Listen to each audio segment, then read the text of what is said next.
Bueno, voy a arrancar con una pregunta. Cuando yo les digo a ustedes, díganme un gigante del fútbol del siglo XXI. Messi. ¿Quién se imagina? Messi. Messi, ¿cierto? Messi. ¿Cuánto mide Messi para ser un gigante? No es tanto que le dicen la política. Sí. O cuando les pregunto, por ejemplo, un gigante de la política global en el mundo del siglo Gigante.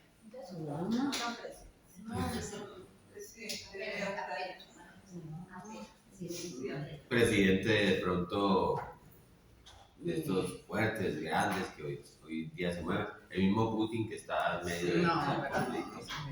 Sí. Pero si yo les digo que hombres poderosos de la política global, de pronto sí, ¿cierto? Sí. Tipo poderosos. Entonces, vean, vamos a mirar hoy Génesis 6, vámonos a Génesis 6. Arrancamos sexto capítulo de Génesis, como hace 8 días que arrancamos el sexto capítulo del Sermón del Monte. Y les quiero contar que estos primeros versículos de Génesis 6 han sido una experiencia bien intensa en mi estudio. Ustedes lo van a entender. Así que voy a hacer todo lo posible para poder terminar bien estos 4 versículos. Son solo 4 versículos, pero estos 4 versículos han provocado un debate interminable, aún en líneas serias de la interpretación cristiana. Hay muchas diferentes interpretaciones de este pasaje en particular, con artículos, comentarios de revistas, documentales de toda clase, porque es un tema bien interesante y no es fácil.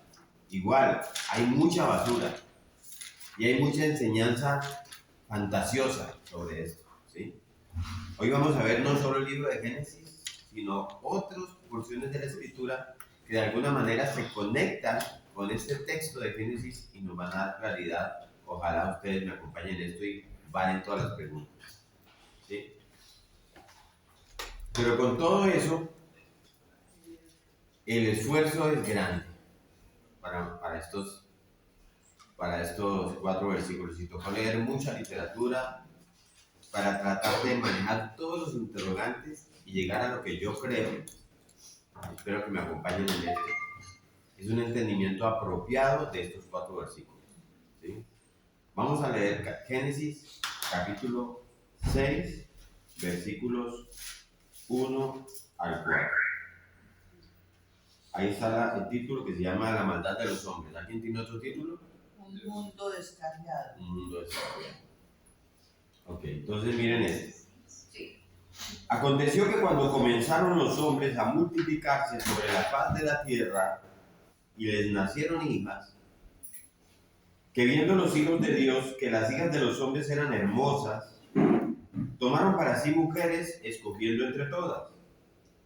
Y dijo Jehová: no contenderá mi espíritu con el hombre para siempre, porque ciertamente él es carne, mas serán sus días 120 años. Había gigantes en la tierra en aquellos días, y también después se llegaron los hijos de Dios a las hijas de los hombres y les engendraron hijos. Estos fueron los valientes, que desde la antigüedad fueron varones de renombre. ¿Ok? Entonces ya avanzamos a través de Génesis, ya hemos ido avanzando, pasamos por la creación, luego pasamos por la caída. En la clase pasada vimos el desarrollo y el progreso de la civilización humana, ¿se acuerdan? Al que faltó la clase pasada ya está en Google Drive, de modo que aprovechenlo, sobre todo el capítulo 5 de Génesis. Eso está en el final del capítulo 4 y todo el capítulo 5. Y estamos a punto de entrar en el diluvio. En el diluvio. Cuando Dios arrasa el mundo entero, exceptuando a 8 personas. Y eso está pasando, les voy a mostrar, eso está pasando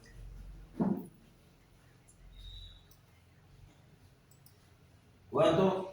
1656 años, ¿se acuerdan? Sumamos. Eso está pasando 1656 años, aquí está. Estamos 1656, diluvio. Eso está pasando 1656 años después de la creación. Eso es un montón de tiempo, ¿cierto? Por lo que aquí tenemos el único registro que existe de ese periodo de la humanidad en la Biblia. ¿Sí? Eso es todo lo que tenemos de esta sociedad antediluviana. ¿Sí? Y la primera pregunta entonces es, de todas las cosas que debieron haber pasado durante estos 1556 años, 1656, ¿por qué Dios inspiró a Moisés a registrar esto que aparece en los primeros 4 versículos? ¿Sí? ¿Cuál es el significado de eso? El libro de Génesis es el libro del comienzo de la humanidad. ¿Sí? Así que todo es muy importante aquí. Aquí no hay cosas triviales, como que no sabe uno por qué la escribieron. A pesar que estamos haciendo un estudio breve de un periodo de un tiempo muy, muy importante, toca elegir de manera muy selectiva lo que es fundamental para poder entender lo que quiero que entendamos al final de este ejercicio. Y aquí hay 2 problemas que enfrentar inicialmente. Uno es el problema de qué significa lo que leímos en Génesis 6, del 1 al 4. Y el otro es, si entendemos lo que significa, ¿cómo influye en nuestra comprensión sobre nosotros mismos? ¿Cómo va a influir eso sobre nosotros? Así que voy a hacer lo mejor que pueda para decirles, porque yo creo que esto está aquí. O sea, voy a tratar de mostrarles, porque yo creo también que lo que vamos a considerar es una buena interpretación del texto. Lo considero yo. ¿Sí? Entonces, recapitulando, Adán y Eva caen, son echados del jardín, comienzan a vivir su vida fuera del jardín. En el capítulo 4 ellos ven el primer crimen horrible, ¿sí? Cuando uno de sus hijos, Caín, mata a otro de sus hijos, Abel. Caín tiene hijos y los hijos de Caín son un pueblo malvado. La maldad empieza a prosperar, por decirlo así. Se apartan de Dios, ¿sí? Pero continúan procreando y reproduciéndose, ¿sí? Tienen logros sociales notables, tienen logros económicos. ¿Recuerdan? La metalurgia, la música y cosas por el estilo. Y aunque hay procreación y hay desarrollo de la sociedad y hay desarrollo de la civilización humana en ese tiempo, hombres con muchas capacidades, ¿se acuerdan? No orangutanes, ni gente en las cavernas, gente con mucha capacidad. El desarrollo humano es literalmente una serie de obituarios. ¿Se acuerdan que hablábamos que es un obituario? ¿Alguien tiene la pregunta hoy también? ¿Vale? Si tienen la inquietud, ¿no? Pero el desarrollo humano es una serie de obituarios que vemos en el capítulo 5, y murió, ¿verdad? Y murió, ¿sí? Lo vimos en el capítulo 4 y también todo el capítulo 5 en la clase pasada. Luego en el capítulo 5, la línea de Set, el otro hijo de Adán y Eva, ¿sí? Que en un sentido era como, él tomó el lugar de Abel, ¿sí? Que fue asesinado por Caín. Vemos que mientras todos los hombres son pecadores, hablamos de eso al principio, ¿no? La transmisión del pecado de Adán y Eva. En la línea de Set, no todos esos pecadores rechazaron a Dios. Hubo algunos que no rechazaron a Dios. Una línea en la que vimos a Enos, a Enoc, ¿se acuerdan? Y al final hay un hombre que se llama Noé. Así que cuando llegó el momento del diluvio, el único hombre justo que quedó fue Noé. Pues vamos a lo mismo acá. Este mapita de rayas. Noé, el único que queda al final. ¿Sí? Con su esposa y su familia, ¿no? Así que lo que tenemos en este periodo de tiempo, desde la creación hasta el capítulo 6, es el desarrollo de la civilización humana. Y ya hablamos, pues, de eso en la clase pasada.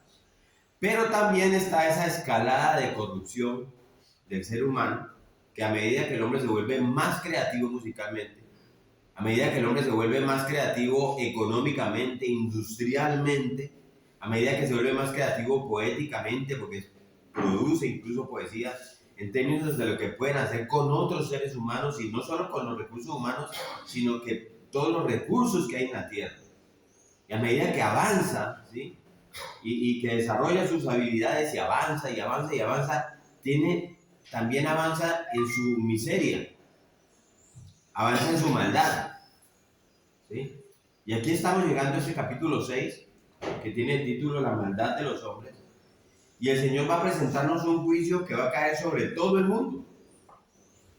Para cuando lleguemos a Noé, que no es hoy, ¿sí? El pecado del hombre ha alcanzado tales proporciones, ¿sí? Tan impresionantes, que solo una familia en el planeta entero puede ser considerada justa por Dios. Una sola familia. ¿Sí? Ahí ustedes leen en el capítulo 6, en el versículo 8, pero Noé halló gracia ante los... Es un pero Noé halló gracia, ¿sí? Ante los ojos de Dios. Noé halló la gracia porque no era un hombre justo. Miren el versículo 9. Estas son las generaciones de Noé. Noé, varón justo, era perfecto en sus generaciones. Con Dios caminó Noé. ¿Y por qué no era un hombre justo? Porque él se había arrepentido de su pecado. Porque él clamó a Dios y Dios le concedió justicia. Porque es la única manera de considerar a un hombre justo. Somos todos pecadores. El único hombre que puede llegar a ser justo es aquel que se arrepiente de sus pecados y clama a Dios por eso. Y Dios le concede esa justicia. Pero solo esa familia, solo una familia se salvó. Ahora, ¿qué es lo que causa que Dios intervenga y destruya toda la humanidad? A excepción de esa familia. Bueno, eso no es lo que acabamos de leer en los primeros 4 versículos, que nos dicen que la maldad del hombre había llegado a tal proporción que terminaron involucrándose en relaciones demoníacas. Y eso es una de las cosas que quiero poderles demostrar. Vamos a ver por qué yo les digo eso. ¿Sí? No solo no buscaron más a Dios, no solo no se esforzaron ya en conocer a Dios, estaban lejos, sino que quisieron seguir demonios. ¿Sí? Y mientras miramos esos 4 primeros versículos, les voy a dar unos puntos para ayudarnos a avanzar, y yo creo que lo van a encontrar bien fascinante esto. ¿Sí? Hablemos de 3 puntos. El primer punto es la bendición divina. ¿Sí? O sea, el mundo ya está lleno de pecado. ¿Por qué? Mire, ya oímos hablar de asesinatos, Caín, Lamec, ¿se acuerdan? Tal vez hubo más. Oímos de poligamia o bigamia. Ya nos presentaron el orgullo, la ira, la venganza. ¿Sí? O sea, hay un buen catálogo de pecados antes de llegar al capítulo 6. Pero aquí en este capítulo 6, el nivel del mal del ser humano ha llegado a tal punto que ya hay un compromiso de los hombres con los mismos poderes del infierno. Los mismos demonios. De hecho, aparentemente, ellos se buscan, si me siguen en esto. Pero comencemos pues donde comienza el texto y obtengamos el contexto para poder dar la explicación que yo les quiero dar. La bendición divina es donde comienza. Miren el versículo 1. Aconteció que, ¿sí ven? O sea, esa es una frase indefinida. No nos dice en qué momento. Aconteció.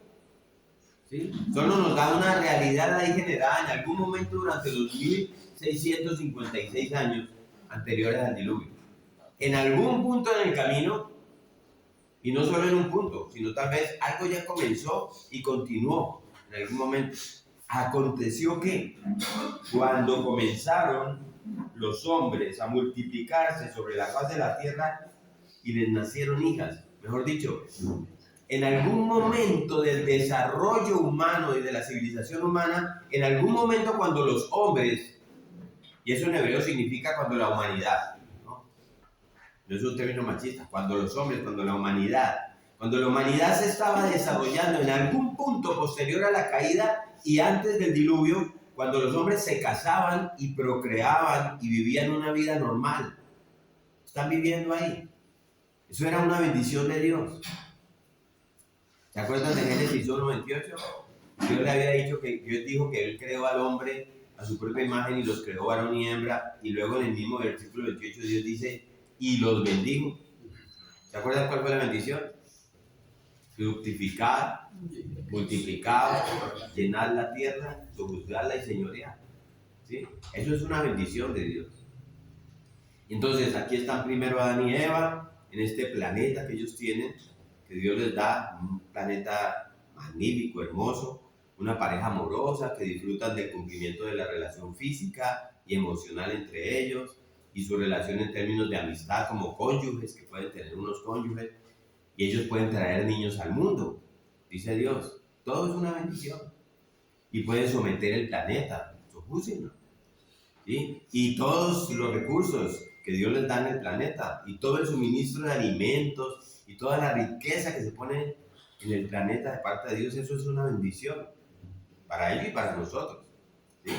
Y aquí estamos en este versículo 1, y el contexto en ese momento es cuando la humanidad estaba disfrutando de la bendición de multiplicarse y llenar la tierra y sojuzgarla y enseñorearse. Están en ese momento. Estaban gozándose de la bendición de llenar la tierra y la bendición de tener hijos y todo eso que Dios les había prometido. En ese momento, a pesar de que todos los hombres eran pecadores, estaban teniendo logros asombrosos. Eso es la gracia de Dios. Avances asombrosos. Habían desarrollado una forma de domesticar animales, la metalurgia, la música, la poesía, todo eso lo que encontramos y que leímos en los capítulos 4 o 5 que ya vimos. Estaban aprovechando todas esas tremendas riquezas que Dios le había puesto en el mundo para que el hombre las disfrute, ¿sí? Y así fue este tiempo. 1656 años, ¿sí? El tiempo anterior al diluvio, la civilización en desarrollo. Yo a veces pienso cuando la gente encuentra construcciones o no sé, alguna cosa que se ve como que, hola, esto que le echan la culpa a los extraterrestres, eso tuvo que haber sido hecho por extraterrestres, ¿sí? Los hombres en ese tiempo eran hombres hábiles, ágiles, capaces, como decíamos, incluso posiblemente mejor preparados que nosotros, ¿sí? Y dice que en el transcurrir de ese tiempo les nacieron hijas. Ahí dice en el versículo 1. Ahora, no es que no nacían hijos, ¿no? No hay que pensar mucho para entender eso, ¿sí? Pero ¿por qué razón escribe Moisés tan enfáticamente que les nacieron hijas? Y hay una razón. Porque las hijas se convertirán en el foco inicial de lo que va a pasar. Las mujeres, ¿sí? Si miran ustedes el versículo 2, dice que los hijos de Dios las vieron. ¿Sí ven? Que viendo los hijos de Dios que las hijas de los hombres eran hermosas. Las vieron. Así que solo necesitamos entender que la razón de esta mención no es limitar a que solamente tenían hijas, es identificar, solamente quieren identificar que en el desarrollo de la sociedad humana nacieron niñas bebés, ¿sí? Esa es la bendición del matrimonio de Dios, ¿sí? Es la gracia de la vida. La Biblia dice que es el mejor regalo de Dios, que es lo mejor que Dios puede darnos, que es lo más gratificante, es lo más alentador, es lo más fructífero, es lo más duradero, lo más extrañable, lo más productivo, tener hijos, ¿sí? Y así mientras los hombres se multiplicaban en la faz de la tierra, las hijas les estaban naciendo. Esto es lo que nos está diciendo aquí. Es decir, la bendición de Dios está sucediendo. Están multiplicándose con niñas también y niños. Pero aquí quiero decirles algo y por favor empiecen a tener en cuenta esto. A pesar de que la humanidad puede procrear, ¿sí? A pesar de que la humanidad, por la gracia de Dios, no, porque es Dios mismo el que nos da a nosotros la capacidad de hacer eso, ¿sí? Aunque podemos disfrutar del matrimonio y aunque podemos disfrutar de la familia y crecer y desarrollar y prosperar, nuestra capacidad para procrear, escuchen bien eso, no garantiza un futuro para la humanidad. Y lo vamos a ver porque todos se ahogaron. ¿Sí? Tenemos límites. Dios nos ha bendecido con la capacidad de disfrutar el matrimonio, de disfrutar los hijos, pero de ninguna manera podemos asumir que por eso nosotros estamos en control y podemos perpetuarnos. No somos nosotros. ¿Sí? Es como si hubiera una responsabilidad delante de Dios Todopoderoso. Cuando la sociedad no obedece a la voluntad de Dios, ni la palabra de Dios, Dios puede intervenir y poner fin a esa sociedad. Así nos lo mostró. Lo hizo en la tierra con esa inundación que vamos a ver en la próxima clase. Pero durante 1656 años, así fue como la gente se casaba, disfrutaban de las bendiciones del matrimonio, disfrutaban del regalo maravilloso de los hijos, las alegrías de las familias. Eso es lo que yo quiero mostrar, ese es el contexto donde uno va a encontrar como que es y como que porque la Biblia después habla de esto, ¿sí? Veamos qué nos dice el mismo Señor Jesucristo en Mateo 24. Vayan a Mateo 24 para ver qué es lo que nos dice Jesucristo sobre ese momento. Mateo 24, 37, 38. Alguien que nos lo lea. Evangelio de Mateo, 37. capítulo 24, versículos 37 y 38. Mas como en los días de Noé, así será la venida del Hijo del Hombre. Porque como en los días antes del diluvio estaban comiendo y bebiendo, casándose y dando en casamiento, hasta el día en que Noé entró en el arca. Ok. O sea, lo que eso significa es que en esos días que fueron antes del diluvio, está diciendo Jesús, porque Jesús es Dios y Él estuvo ahí. Los humanos estaban comiendo y bebiendo y simplemente haciendo cosas normales, viviendo la vida. Sí, se estaban casando y dándose en matrimonio y tenían familias y hacían cosas de rutina hasta el día que no entró en el arca. Hasta ese día. ¿Sí? Eso es una bendición hoy incluso. Incluso entre las personas inconversas del mundo. Porque ellos tienen la bendición de familias que los llenan de gozo. Tienen la bendición de matrimonios y tienen la bendición de hijos. Aún los inconversos. El sol sale para los justos y para los impíos. Así que el versículo 1 aquí está identificando el patrón de esa bendición, la bendición divina que yo les digo al principio. Aquí en Génesis 6 ellos están viviendo en esa bendición, desarrollándose, creciendo, ¿sí? Y de pronto esta gente piensa que está en control, hasta de su propio futuro. Pero sabemos que en ningún momento la capacidad de la humanidad para desarrollarse y para avanzar y para procrear les da el control sobre el futuro. Eso está en manos de Dios. ¿Sí? Porque como fue en los días de Noé, dice Jesucristo, cuando Dios intervino y los destruyó a todos, así será en la venida del Hijo de Dios. La venida del Hijo del Hombre. Mateo 24, 37, 38. Y Jesús va a poner fin a toda la civilización humana de nuevo. A esta civilización que conocemos. Pero solo después de haber rescatado a aquellos que como Noé son justos delante de él. Amén. Esa es la bendición. ¿Estamos ahí? Amén. ¿Sí? Así que con este tiempo de bendición divina, veamos un segundo punto. La corrupción demoníaca. Primero, la bendición divina. Segundo, la corrupción demoníaca. Vamos a ver lo lejos que habían llegado el hombre en medio de sus avances y de su desarrollo y su multiplicación, abusando de esas bendiciones, abusando de esos privilegios, abusando de algo que nosotros entendemos hoy es la gracia de Dios, abusando de la gracia de Dios. ¿Qué dice el versículo 2?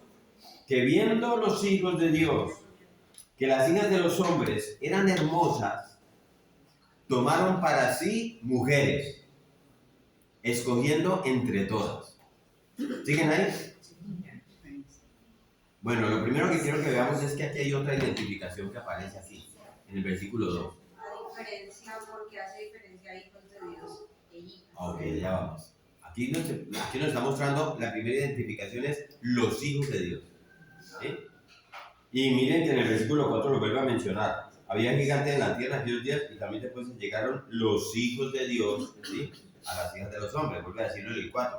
Algo clave en este pasaje y que nos va a dar luz, y espero que sea así, en todo el pasaje, incluso en todo el capítulo, es averiguar quiénes son estos hijos de Dios.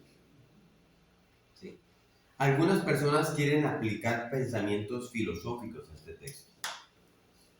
Lo que les decía al principio, hay muchas revistas, muchos documentales sobre eso. Hay otros que, aportando un punto de vista teológico, pues toman del Nuevo Testamento, toman del Antiguo Testamento, pero yo creo que si nos mantenemos ahí, dentro del texto, queda bastante claro a qué nos estamos enfrentando aquí. Y ahí los quiero llevar. Yo les pregunto, ¿qué están tomando estos hijos de Dios en el versículo 2? ¿Qué están tomando? En el versículo 2. Para sí mujeres. Correcto. Tomaron a las hijas de los hombres como esposas. Entonces, la primera consideración que se debe tener en cuenta es que hijos de Dios se mezclan con las hijas de los hombres. Por lo que podemos concluir que sean quienes sean, y después lo vamos a ver, son diferentes a las hijas de los hombres. Porque nos está aclarando eso, ¿cierto? Primera consideración, esa diferencia no radica en ser hijos o hijas, sino en que unos son de Dios y otros de los hombres. ¿Vamos bien ahí? Ojalá, cualquier duda me dicen para... Ok, la diferencia no radica en que sean hijos o hijas, sino en que son de Dios y o son de los hombres. ¿Sí? Eso es lo primero. Todo lo teológico, todo lo filosófico que queramos interpretar, todas las perspectivas racionales que tenemos los hombres, no se pueden apartar de ese contraste. Estamos en un contraste entre criaturas de Dios y criaturas de los hombres. ¿Está claro eso ahí, cierto? Ese es el punto. Ser hijos de Dios debe ser entonces distinto a ser hijos de los hombres. ¿Sí? Es como una conclusión lógica que yo veo allí. ¿Sí? La segunda consideración es que decir que hijos de Dios puede referirse a hombres justos o algún linaje de hombres justos, no hay forma de que eso pueda ser. Aquí lo tenemos. ¿Sí? No existe tal cosa como un linaje de hombres justos. Todos somos pecadores. Al último solamente quedó Noé. ¿Sí? Y la tercera consideración, porque esa es una explicación muy común, ¿no? No, es que son hijos de los hombres los justos y los pecadores. Eso es lo que uno escucha normalmente. Y una tercera consideración es que no hay forma de que los hombres en el Antiguo Testamento sean designados como hijos de Dios. Y aquí yo quiero que nos apeguemos lo más que podamos en principio al lenguaje de la Biblia. ¿Sí? Perdón, no hay forma de que los hombres del Antiguo Testamento sean designados como hijos de Dios. ¿Sí? Estoy hablando del lenguaje. ¿Sí? La interpretación más antigua de este pasaje, la más antigua, la judía tradicional, ¿sí? El punto de vista de los rabinos y aún de comentaristas judíos modernos y de los padres de la iglesia, esos que pasaron y fueron grandes teólogos, San Agustín, todos estos teólogos, toda la interpretación más antigua es que los hijos de Dios se refiere a ángeles, pero ángeles caídos, demonios. ¿Sí? Vamos yendo paso a paso. ¿Por qué dicen eso? ¿Cómo? Pero si son ángeles caídos, ya no serían. Vamos allá. Sí. ¿Por qué dicen eso? Miren, muy simple. Vamos dando explicación a esto. Todo el tiempo en el Antiguo Testamento se habla de hijos de Dios refiriéndose a los ángeles. Todo el tiempo. El libro más antiguo del Antiguo Testamento es muy probable que sea el libro de Job. Eso hemos oído los que leemos la Biblia. ¿Sí? Por lo que es fácil presumir que el lenguaje usado en el libro de Job nos daría una buena indicación del tipo de lenguaje que se usaba en el periodo patriarcal, que es el mismo periodo de Génesis. ¿Sí? Y en Job 1.6, ¿qué dice Job 1.6? Alguien que nos lea Job 1.6. Job 1:6. ¿Listo? Hágale, Lucho.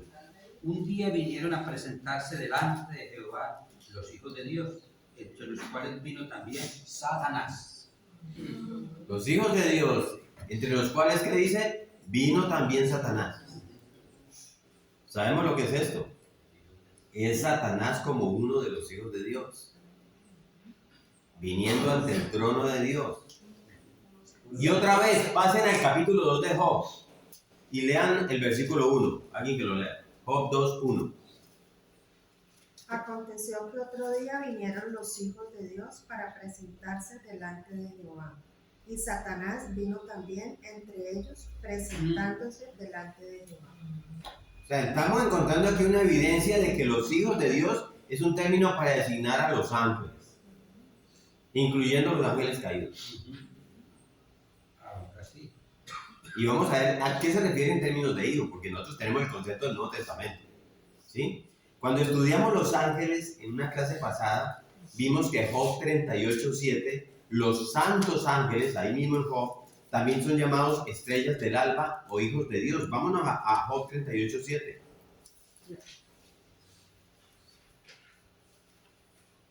¿Qué dice Job 38:7? Cuando alaban todas las estrellas del alba y se regocijaban todos los hijos de Dios. ¿Sí? Que está hablando de la creación. ¿Se acuerdan que dijimos que en la creación se explica que los ángeles alababan a Dios durante la creación y los llaman estrellas del alba, hijos de Dios? O sea, por lo que el término hijos de Dios, acá, en Génesis, en Job, en el Antiguo Testamento, se está refiriendo a criaturas que son creación directa de Dios. ¿Sí? Hay todo tipo de material lingüístico para demostrar que donde quiera que usted ve y aparece el concepto hijos de Dios en el Antiguo Testamento, se refiere a uno que es hecho directamente por Dios.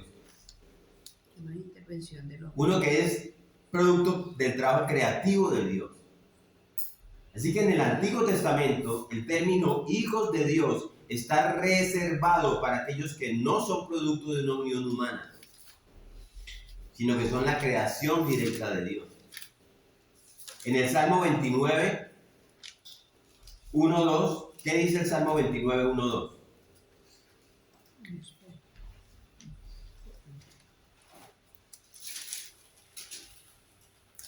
Dice así. Salmo 29. Tribuntad a Jehová, oh hijos de Dios, los poderosos. Hijos de Dios los poderosos, ¿cierto? Dad a Jehová la gloria y el poder. Dad a Jehová la gloria debida a su nombre. Adorad a Jehová en la hermosura de la santidad. ¿Sí? ¿Salmo qué, perdón? 29, 1 y 2. 29, 1 y 2. Ahí son llamados hijos de los poderosos, que ese es otro término para los ángeles.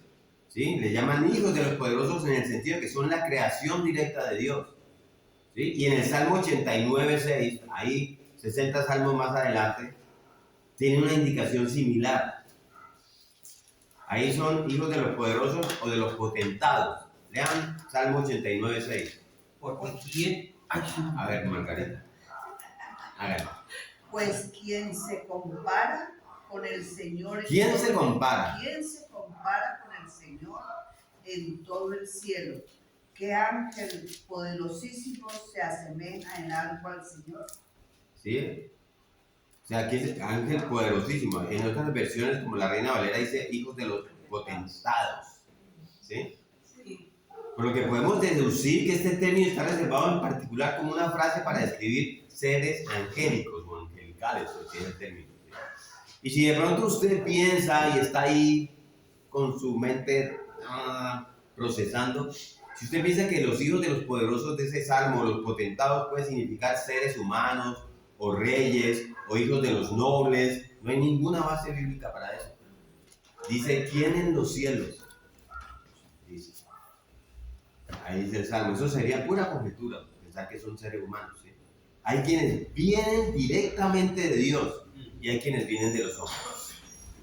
Estamos encontrando eso, ¿cierto? Clarísimo. Tampoco hay manera de concluir que el término hijos de Dios se refiere a los descendientes de Set, que es una versión muy común. Porque los de Caín eran los malvados y los de Set eran los justos. Y ya vimos, ¿sí?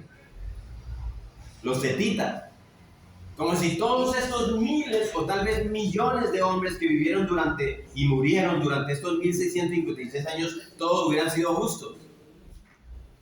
En ninguna parte de la Biblia a ellos se les llama hijos de Dios. ¿Me siguen? Y cuando vino el diluvio, cuando envía Dios el diluvio, ¿qué les pasó a ellos? También murieron. ¿Cómo? Ahogados. Porque dice el versículo 8 de Génesis que ya vimos que solo Noé encontró favor delante de Dios. Noé y su familia. ¿Sí? Entonces, eso sería también una conjetura, pensar que son los setitas, los hijos de Seth. Si somos consistentes con el lenguaje del Antiguo Testamento, los llamados hijos de Dios son creación directa de Dios, que en este caso son los ángeles. Me siguen ahí en el tema del lenguaje, ¿cierto? Los hombres, después de todo, después de que Dios creó a Adán y Eva, los hombres son la procreación de otros hombres. ¿Sí? Y esa es la distinción. Si entendemos eso y pasamos claro allí, pasamos ese puente, entonces podemos pasar a otro punto interesante aquí. Y es que estos hijos de Dios, estos seres espirituales que existen en su propio reino, en ese reino espiritual, ¿sí? Dice el versículo 2 que vieron que las hijas de los hombres eran hermosas y las tomaron como esposas para ellos mismos, las que ellos eligieron. ¿Sí? Entonces, tenemos aquí la perversidad de estos ángeles caídos, de estos seres espirituales demoníacos, que sobrepasando los límites de su reino espiritual, desafían a Dios, dejan el reino que Dios definió para ellos, para su mundo espiritual, y entrando al reino humano, ¿sí? Hacen lo que vienen a hacer. Y nosotros sabemos que los ángeles lo pueden hacer. ¿Por qué les digo eso? Porque Satanás ya había entrado en el reino de los animales, ¿se acuerdan? Sí. Él había aparecido en el cuerpo de una serpiente en el jardín. Ahora, estos demonios dicen que están motivados porque vieron que las hijas de los hombres eran hermosas. Y de alguna manera ellos tuercen ahí el timón del barco y entran en una maldad mezclada con los hombres. Están bajando a la tierra, como lo hace Satanás, para operar en el reino del hombre, esforzándose para frustrar los propósitos de Dios. Satanás tuvo éxito inicialmente, ¿sí? Allá en el jardín del Edén. Y ahora su fuerza demoníaca, el tercio de los ángeles, está trabajando en el mundo. Y eso siempre será así. Ellos siguen trabajando, están trabajando, hoy están trabajando y estarán trabajando todo el tiempo, incluso hasta cuando Cristo venga. Una pregunta, ¿esos ángeles tenían apariencia de hombres normales y se veían buenos, eran buenos? Ahora, buena la pregunta, vamos para allá. La adelantada, Teresa. Pero es bueno porque entonces veo que van conmigo.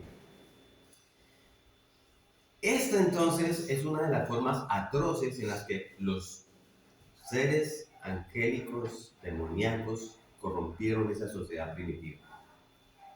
Los hijos de Dios, viendo que las hijas de los hombres eran hermosas, tomaron para sí mujeres, escogiendo entre todas, dice el versículo.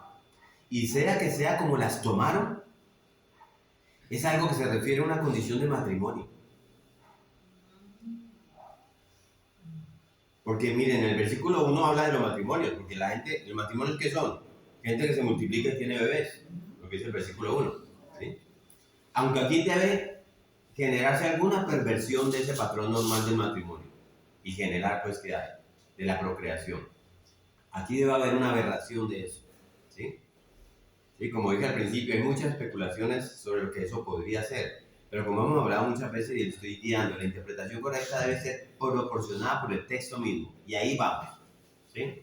El término en hebreo para la palabra hermosas, ¿sí? Significa que eran atractivas, pero que se veían fértiles e incluso justas.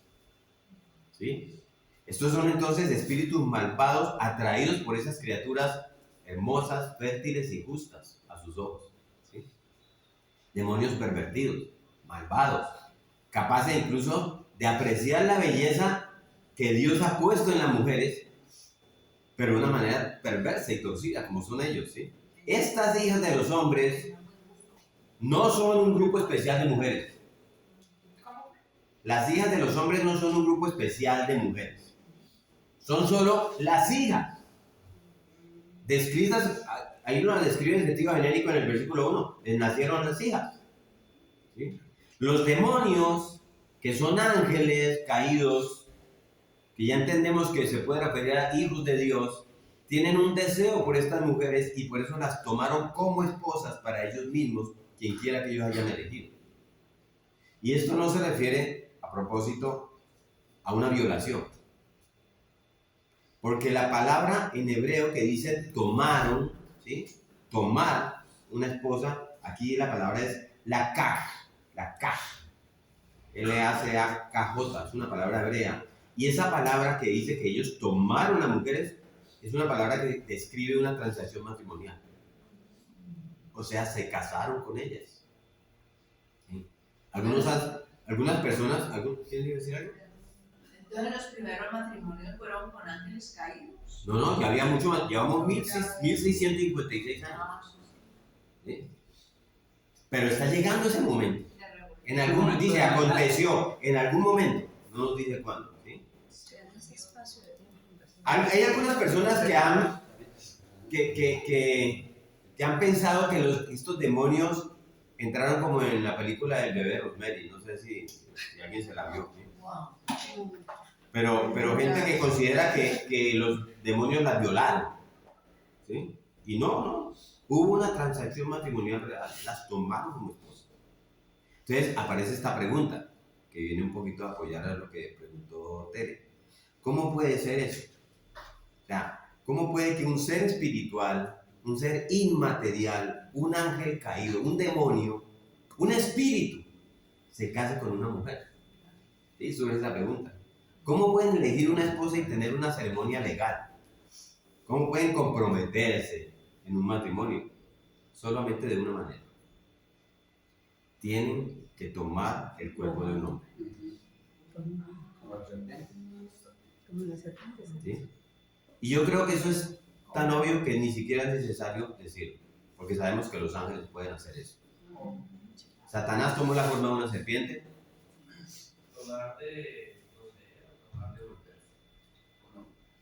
De poseer. Y vamos a mirar eso. Estaba pensando porque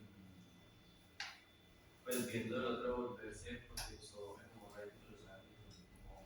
Allá vamos. Bien, otra pregunta para responder a ella. Como los ángeles que llegaron a la tierra. Eso, ¿sí? O sea, primero ya sabemos que Satanás toma la forma de una serpiente, ¿sí? Y si usted se va al capítulo 19 de Génesis, usted va a encontrar que los ángeles se le aparecen a Abraham, ¿en qué forma? Como hombres, no con alas, así. No, como hombres. ¿Sí? Y luego Jacob más tarde está luchando con un ángel. Y usted no puede luchar con un espíritu. Por lo menos físicamente, él está luchando físicamente con un hombre. ¿Sí? Con un ángel en forma de hombre. Y el esfuerzo fue tan grande que él queda permanentemente herido, queda cojo por vida. ¿Sí? En Hebreos 13:2, ahí se nos recuerda algo. ¿Qué se nos recuerda en Hebreos 13:2? Va a decir, pastor, que entonces los ángeles son muy astutos. Los ángeles son seres superiores a nosotros en el sentido de la creación de Dios, son seres muy superiores. Incluso cuando dice que Dios creó a Jesús, dice que lo creó un poco por debajo de los ángeles. ¿Sí? ¿Qué dice Hebreos 13:2? 13:2.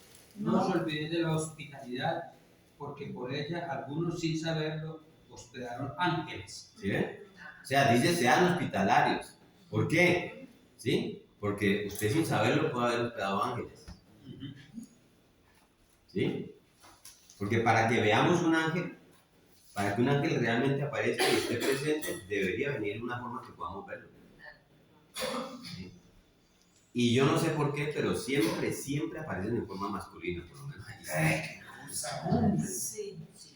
Aunque los ángeles son espíritus, y como dice Cristo, en el cielo no se casan ni se dan en matrimonio, según Mateo 22:30, pero cuando aparecen en la tierra, los ángeles siempre toman un cuerpo humano.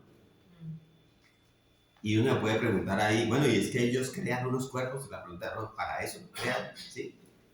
Los ángeles no pueden crear.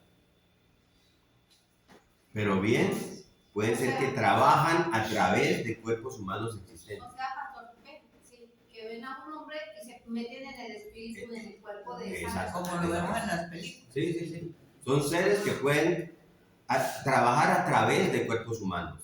Ahí.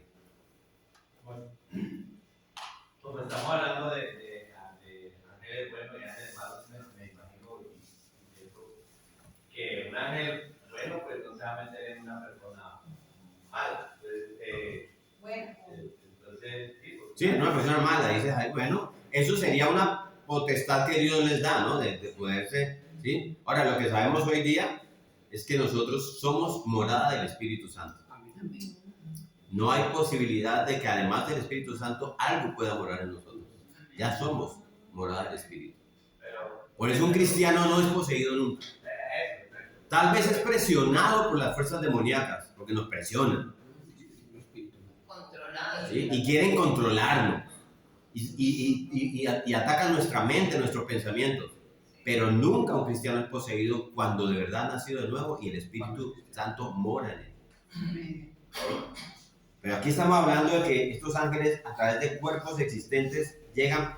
Yo no creo que haya un armario por allá en el cielo de cuerpos allá, que el ángel dice, vean, necesito un cuerpo de 1x80, así que necesito ir bajar y hacer unas cositas. ¿Sí? No hay. Tienen que poseer un cuerpo. ¿Sí? Y yo creo que funcionan a través de seres humanos. ¿Sí? Ellos entran en los cuerpos humanos y trabajan y sirven a través de esos cuerpos humanos. ¿Sí? Como dice el libro de Hebreos, que la gente ha hospedado ángeles sin saber. Ahora, también sabemos por la Biblia que los demonios también pueden entrar en cuerpos humanos. ¿Sí? Y yo creo que eso es lo que tenemos aquí. Lo que tenemos aquí es que la sociedad ha llegado a un punto, a un nivel tan corrupto. La civilización se ha vuelto tan corrupta que literalmente los demonios están ocupando su residencia hasta cierto punto. Y entonces los demonios, definidos como los hijos de Dios, porque son creación directa de Dios, no del hombre, se han mudado a los hombres con el propósito de cohabitar con las mujeres. Y usted podría preguntarse ahí, pero ¿por qué no solamente vinieron y las violaron? ¿Por qué no solamente vinieron y criaron, les pusieron hijos? ¿Sí? Ya lo dijimos. En primer lugar, cuando dice que las tomaron, el término aquí es la K, que se usa para una transacción legal en un matrimonio. ¿Sí? Pero más que eso, yo quiero que noten esto en el versículo 3. Versículo 3. Dice, y dijo Jehová, no contenderá mi espíritu con el hombre para siempre, porque ciertamente él es carne. Y a la mitad del versículo 4, ¿qué dice? Dice que se llegaron los hijos de Dios a las hijas de los hombres y les engendraron hijos. ¿Y qué fueron? Y estos fueron los valientes que desde la antigüedad fueron, ¿qué? Varones de renombre. ¿Sí? ¿Está bien ahí? Todo indica que lo que nació de esta unión fueron seres humanos, varones de renombre. ¿Sí? Y según el versículo 3 dice, ciertamente él es carne. ¿Quién? Los hombres. ¿Sí? Según el versículo 4 nacieron niños. ¿Es algo de demonio también? Vamos a ir allá. ¿Sí? Y nacieron niños que fueron hombres, porque están usando el cuerpo de un hombre. ¿Sí? Entonces lo que tenemos aquí son niños nacidos de estas uniones, varones. ¿Sí? ¿Y qué son los niños? Hombres. ¿Sí? Los demonios son hijos de Dios en el sentido de que fueron creados directamente por Dios. Abandonaron su reino comprometidos con esa rebelión de Satanás, ¿se acuerdan? cuando fueron arrojados a la tierra y ahora trabajan entre los hombres. Y no solo entre los hombres, sino también entre las mujeres. Y cuando digo los hombres me refiero a la humanidad en general, ¿no? Porque los hombres andan todos endemoniados. A la humanidad, ¿sí? Pero en esta ocasión en particular, observando este periodo de tiempo, su estrategia fue mudarse a los cuerpos de los hombres y luego casarse con mujeres que ellos vieron hermosas y tener hijos. Y eso sería una unión dominada por demonios, familias dominadas por demonios. Y lo que hace que esto sea tan interesante para mí aquí está en el versículo 3, cuando el Señor dice, no contenderá, o sea, no peleará mi espíritu con el hombre para siempre. O sea, Dios pone en el hombre la responsabilidad de esto. ¿Sí? Dios no dice, yo no voy a tolerar esta actividad demoníaca. Dios no dice, yo no voy a permitir que los demonios hagan esto. Él dice, yo no voy a seguir permitiendo que los hombres hagan esto. No contenderá mi espíritu con el hombre, porque él es carne. ¿Sí? O sea, esta es la indicación, por lo tanto, que esto no puede pasar a menos que haya una apertura y una voluntad por parte de los hombres. ¿Sí me siguen ahí? La maldad de la sociedad en la era anterior al diluvio era tan grande, como dice la maldad de los hombres, el título, que las personas realmente querían y solicitaban el control de los demonios. Y los demonios cumplían vorazmente su solicitud. Porque el objetivo de los demonios es la mayor miseria de los hombres. Llevar a los hombres a su mayor miseria. La pregunta en este punto entonces es, ¿por qué los hombres querrían hacer esto? ¿Por qué un hombre querría convertir su casa, o sea, convertirse él en la casa de un demonio? ¿Cierto? ¿Por qué querría tener una participación demoníaca en su familia? ¿Por qué querría tener hijos que estuvieran expuestos a ese poder demoníaco, a esta maldad demoníaca? Es una pregunta que tiene que surgir ahí. Y bueno, yo no creo, en mi consideración, que ellos estuvieran pensando que los iban a destruir, los demonios. Yo no creo que ellos estuvieran pensando que los demonios iban a corromper su matrimonio, iban a corromper a su familia y hacerles la vida miserable y los iban a catapultar al juicio eterno. ¿Sí? Entonces, ¿se acuerdan del tercer capítulo de Génesis? Cuando Satanás entró al jardín. ¿Qué le dijo? O sea, ¿qué le dijo Satanás a Eva? Eva le dice a Satanás, Dios dijo que si comemos de ese árbol, vamos a morir, ¿cierto? ¿Y Satanás qué le dice? Claro que no. No morirás. Yo puedo vencer eso, es lo que está diciendo Satanás. Y yo te digo algo, Eva. No solo no morirás, sino que serás como Él. ¿Se acuerdan? Unidos venceremos la muerte eterna en el juicio de Dios. Solo haz lo que te digo. Esta es la mentira satánica original y de siempre. Ahora, cuando la humanidad después de la caída pasan estos 1656 años, más o menos, esa sentencia de muerte del jardín del Edén es bien conocida.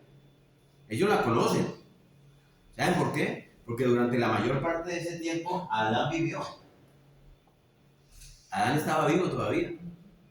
Adán estuvo presente por más de 900 años, 930 años exactamente, de esos 1656. Por lo que ellos no necesitaban una explicación de segunda mano de lo que pasó en el jardín. Para nada.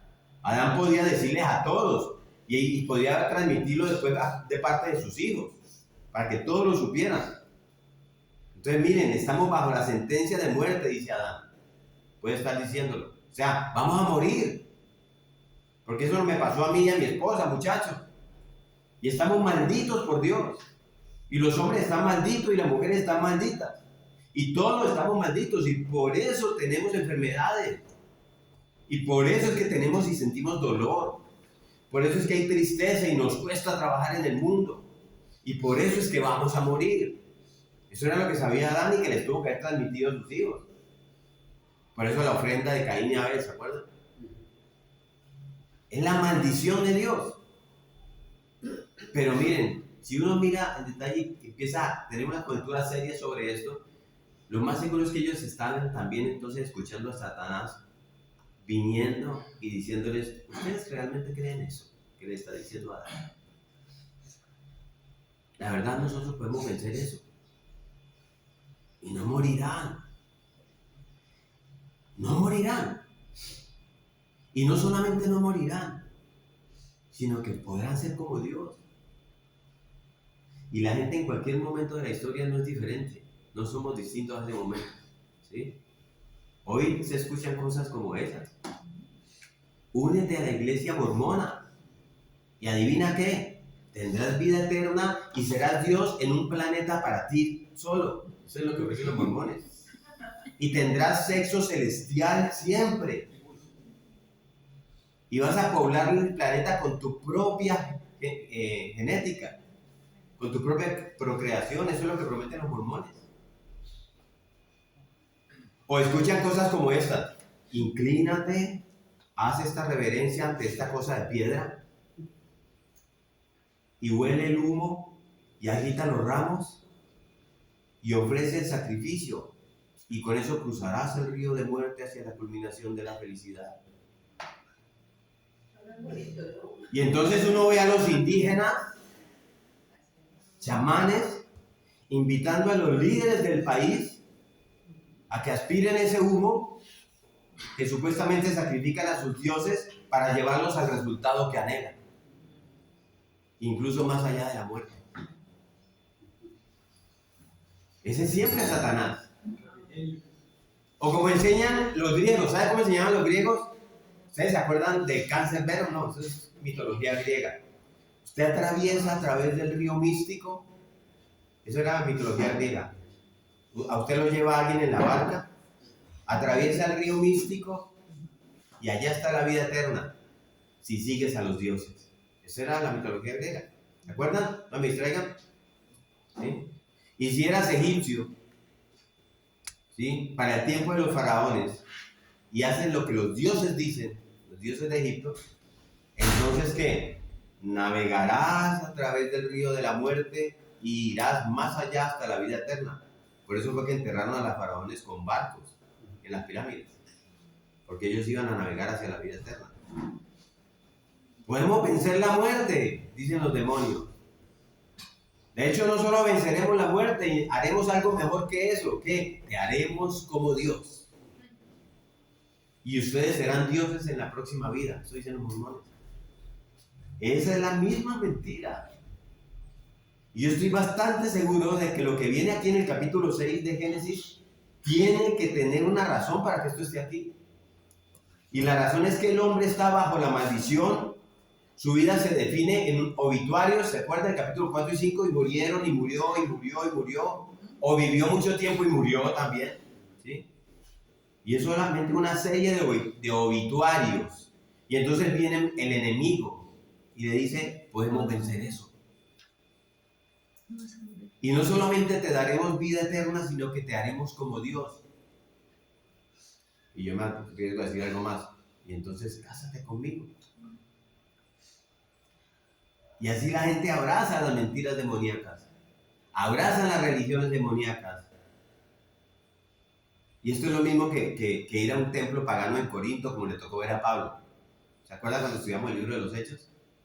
Ver cómo los hombres se subían a la Acrópolis en Atenas, la ciudad de mayor desarrollo de pensamiento en su tiempo, ¿sí?, donde había cientos de sacerdotisas prostitutas allí, en los días del Nuevo Testamento.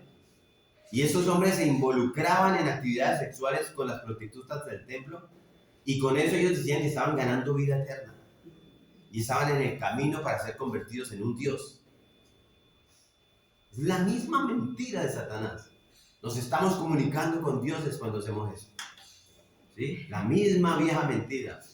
Es lo mismo en todas partes y en todo el tiempo, aún hoy. Ese es Satanás. No es nada nuevo. Miren, Satanás no es tan creativo, pero muchas veces es efectivo. Porque es que puedes navegar hacia el más allá. Puedes escapar del juicio, escapar de la muerte. Puedes incluso ser como Dios. Eso lo vemos hoy y aquí en Cali. Entonces, estas personas malvadas, en esa sociedad anterior a la inundación del diluvio, simplemente aceptan esta mentira demoníaca. Le dan la bienvenida a los demonios a sus vidas. Porque la promesa es que vamos a escapar de la muerte, vamos a vencer ese obituario de gente que se está muriendo y muriendo y muriendo, ¿sí? Y vamos a obtener vida eterna y vamos a ser como Dios. Yo no creo que Satanás nunca, él vende sus sistemas diabólicos diciendo, vea hermano, este es el tiro directo a la condenación, usted para el infierno. No, él no la vende así. Y mi amor, pues con todo eso que tú dices, pero sin ir tan allá, pensaría yo también con todo lo que estamos leyendo es el solo hecho de obedecer los deseos de la carne, porque Sodoma y Gomorra era eso, los deseos de la carne. Por eso cuando llegaron los ángeles allá, la palabra dice que ellos se querían ir a ellos. O sea, no solamente queremos la vida eterna, ¿sí? Sino que esa humanidad pecaminosa y ese pecado, ¿sí?, que estaba dentro de ellos, los hacía ir más allá de dejarse llevar de su carne, y por eso se mezclaron. ¿Sí? Por eso es el deseo del hombre de aceptar todo lo que tiene que ver con el demonio, con la maldad. ¿Sí? Entonces, es lo mismo siempre, apelando a la promesa de algo grandioso. Ustedes van a encontrar que alguien lo presenta. Así fue que él convenció a Eva. ¿Sí? Vas a llevar una vida más alta. Ustedes vas a las iglesias cristianas, no vengan acá. Tráigame un pastor de eso y verán cómo yo le muestro que yo tengo relaciones espirituales más poderosas. Porque usted va a tener una vida más noble, una vida más grande, vas a escapar de cualquier limitación que Dios te haya impuesto. Es que, yo siempre he tenido esta pregunta y me vuelvo un poquitico cuando hablabas de que los ángeles, ¿sí?, tomaban, estos ángeles caídos tomaban el cuerpo del hombre. Cuando uno se encuentra, por ejemplo, y que tú decías ahora, si uno es morada del espíritu y cuando uno está en el espíritu y los demonios no te pueden poseer, pero ¿por qué te encuentras entonces iglesias donde dicen vamos a hacer, sí, cosas de liberación para, pues, para los mismos de la iglesia? Si se supone que somos morada del espíritu, ¿qué demonio estás sacando? ¿Sí? Y bueno, tú dijiste, hay una diferencia, deberíamos haber nacido, tienes que haber nacido de nuevo, pero entonces estas iglesias con este tema de la liberación de los demonios siempre he tenido como un tema ahí de, a ver, porque yo digo, pues es como yo lo veo, sí, Cristo cuando vino, Cristo vino a darte libertad, pero entonces también está este otro lado y uno escucha mucho el tema de la liberación. Pues yo te voy a dar una opinión personal que yo tengo y creo que aquí Olguita y mi esposa saben lo que manejamos en el grupo ministerial. Existe liberación. Los seres humanos pueden ser poseídos por demonios, lo dice la Biblia. El tema es quién te libera. Un grito. Vamos a hacer, ¿cómo se llama? Campaña de liberación. Solamente Dios tiene la potestad. No son gritos y ruidos y tiradas al piso. Es arrepentimiento y fe. Es personal. Es personal. Y yo te digo algo, y se lo decía a Rubén estos días que hablamos precisamente estudiando esto. Usted coge la torta de las religiones del mundo y usted dice, uy, los cristianos son el 25% de las religiones del mundo. Y los musulmanes son el 21%. Y los budistas son el 20%. Vamos bien. Yo, personalmente, delante de Dios, y lo digo con temor y temblor, digo que los cristianos no debemos ser más del 5%, los que vamos a pasar por la puerta estrecha, porque hay una puerta ancha, a donde va mucha gente a congregarse en iglesias, solamente con el propósito de pasar la puerta ancha. Entonces hay gente, aún en las iglesias cristianas, ¿sí?, que no han sido liberados, porque no han entregado su vida a Cristo, no se han arrepentido de verdad, y no están caminando de la manera que Dios Y amén, si siguen en el esfuerzo de llegar a ese punto. Y la idea de la iglesia es prediquen el evangelio, hagan discípulos. Pero hay gente que se resiste aún en las congregaciones cristianas. Entonces no es la cantidad de gente que va a la iglesia, no es la cantidad de gente que se congrega, no son los no sé cuántos 2.500 millones de seres humanos que dicen ser cristianos. Porque Jesús dice, o sea, ya me dirán, Señor, Señor, nunca los conocí. Entonces, el llamado de nosotros, a todos los seres humanos, incluidos nosotros, es arrepentirnos y a creer en Jesucristo. Y a partir de ahí, caminar, tomar nuestra cruz y caminar en un camino de santidad que nazca del corazón, que es lo que estamos estudiando en el Sermón del Monte, para ser los hijos que Dios quiere que seamos. Entonces, estamos hablando de eso. Puede haber gente que asiste a iglesias cristianas que no han sido lideradas, porque no han nacido de nuevo. Y puede haber gente, perdón, mi amor, porque tú lo explicaste también, perdóname que me meta así también, que es cristiana, ¿sí? Tiene al Espíritu Santo, ¿sí? Pero se ha dejado, está siendo controlada por algo que la está oprimiendo, ¿sí? Y esa persona puede orar y llamar al Espíritu Santo y va a poder trabajar esto. El tema es que sepa quién es. Por eso yo le decía que en estos días usted tiene que saber, entender cuál es su identidad en Cristo. Usted es un hijo de Dios. Usted tiene que creerle a Dios. No crea las mentiras del mundo. Usted es un hijo de Dios. Camine en esa certeza. No crea lo que le dice el mundo. No crea como lo acusa el mundo si usted es un hombre que de verdad está caminando a la manera de Dios. Porque además de eso, los cristianos somos perseguidos. De alguna forma somos perseguidos.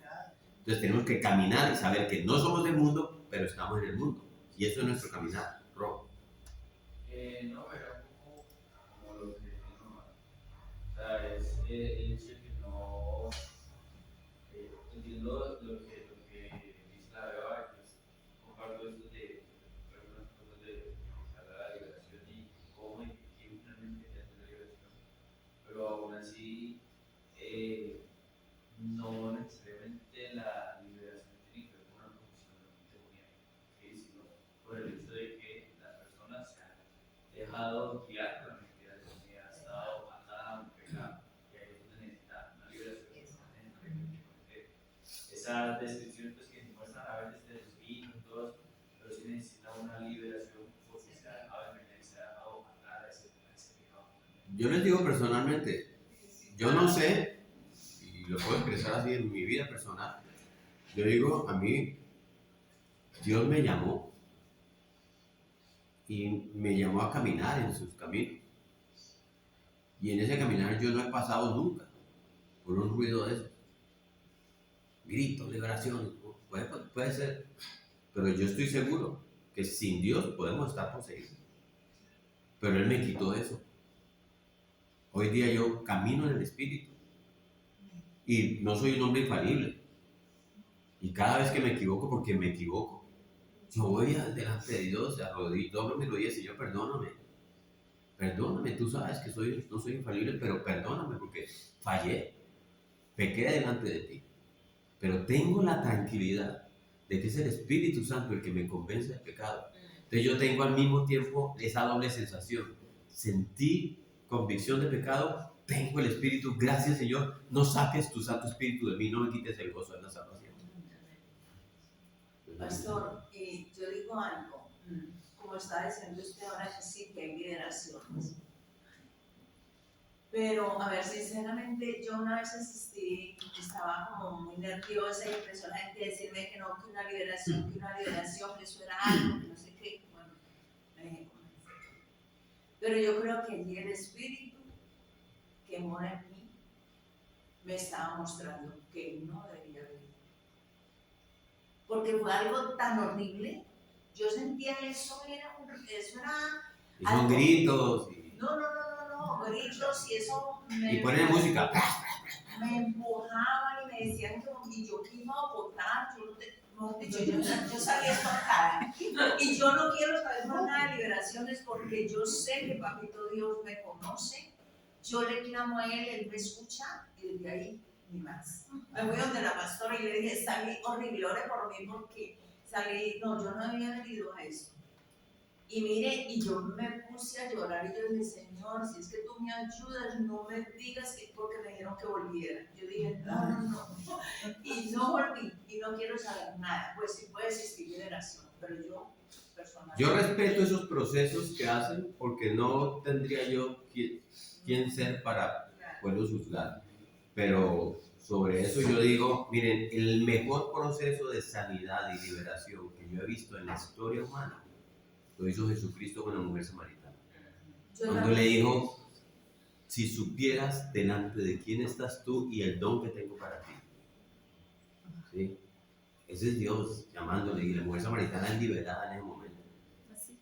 Y va y le dice a la gente, me encontré con el Señor. Y ustedes supieran, y convence al pueblo entero, y el pueblo entero se arrepiente. Eso es liberación. Sí, yo creo que sí. Estefanía.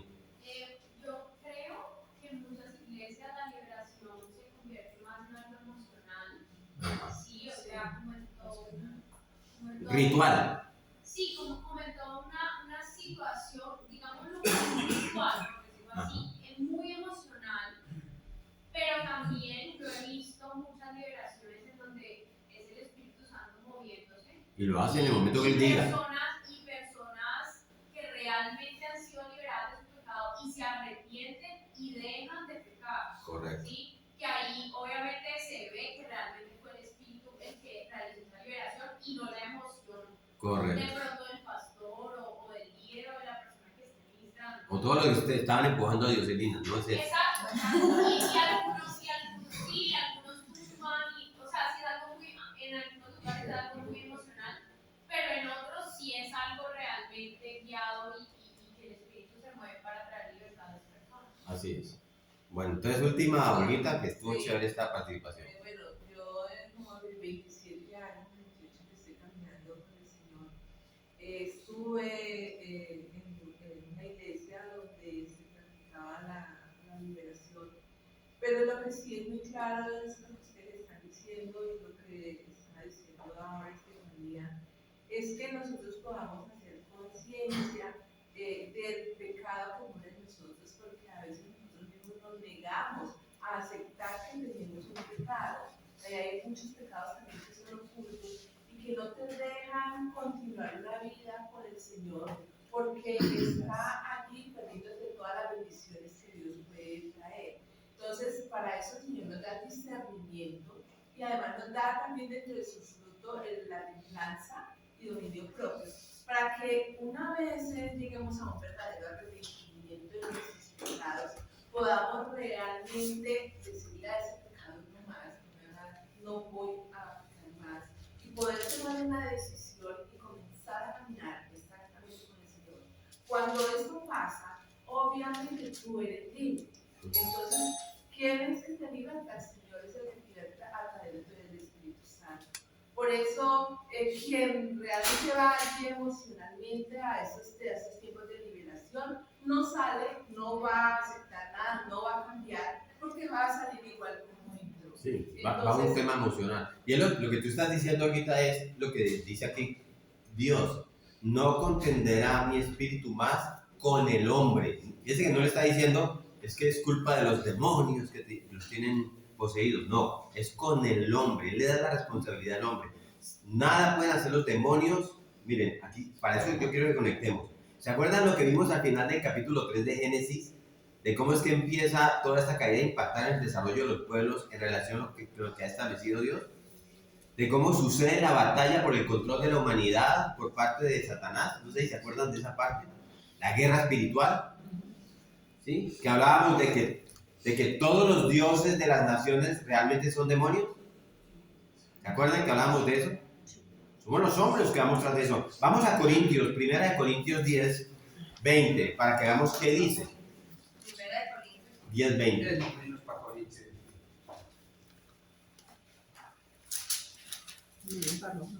Primera carta a los Corintios, capítulo 10, versículo 20. Alguien que nos lo lea.